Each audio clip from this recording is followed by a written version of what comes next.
నేను ఒకటే చెప్పిన, మీరు పులిచింతలకు మూడో పంటకు నీళ్ళు ఇస్తున్నా మేమేం బాధ లేదు. కానీ మా కళ్ళ ముందు ఇవాళ మేము 30 ఏళ్ళకి 60 ఏళ్ళలాగా కనబడుతున్నాం. స్వామి అనే వ్యక్తిని మేము చూసాం. ప్రైమ్ మినిస్టర్ గారు తీసుకుపోయి టేబుల్ మీద పండబెట్టాను. అంశాల స్వామి చనిపోయిండు.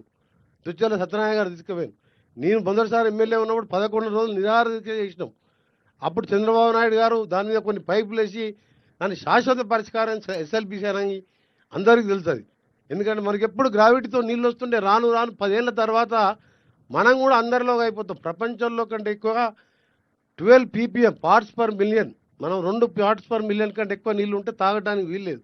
ఎంత ఫిల్టర్ చేసినా మిషన్ భగీరథతో ఇవాళ బాలనాయక్ గారు ఎప్పుడు అడుగుతుంటా నేను, దేవరకొండలో ఎక్కడ కూడా మిషన్ భగీరథ నీళ్ళు వస్తలేవు. రాష్ట్రం మొత్తం 46,000 కోట్లు ఖర్చు పెట్టాం.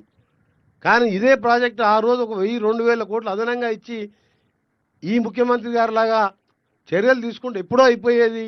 ఇవాళ మాకు సంవత్సరానికి 500 కోట్ల కరెంటు బిల్లు మిగిలేది.